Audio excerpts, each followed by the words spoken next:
দেশের পরিস্থিতিতে আমাদের দেশে অনেক সময় এরকম বলে যে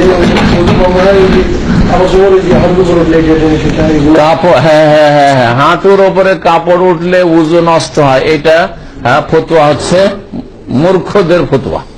এটা হচ্ছে মূর্খদের, কোন মযহাবের ফতোয়া না, হানফি ফতোয়া না, শাফিও না, মালিকিও না, হাম্বলি না। একটা মাসলা শুনেন, যে শরীরে কাপড় রাখা এটা নামাজের জন্য শর্ত, উযুর জন্য শর্ত না, গোসলের জন্য শর্ত না, বোঝা গেছে? সুতরাং নির্জনে যদি বাথরুমের ভিতরে যদি কাপড় খুইলে উলঙ্গ হয়ে উযু করেন তবুও কোনো অসুবিধা নেই।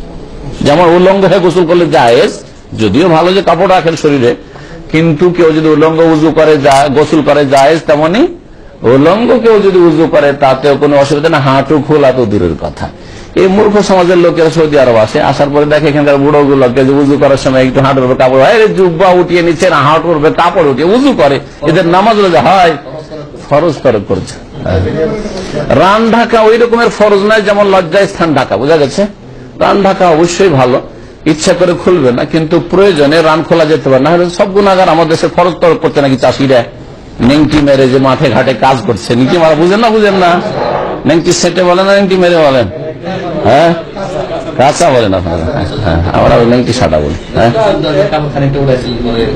উসমান রাদিয়াল্লাহু তাআলা দেখে লজ্জায় শুধু ঢাকলেন, আবু বকর আসলো তাও রান খোলা, ওমর আসলো তাও রান খোলা, এই হাদিস আছে। আমি সংক্ষেপে আপনারা তাড়াতাড়ি কথা ছেড়ে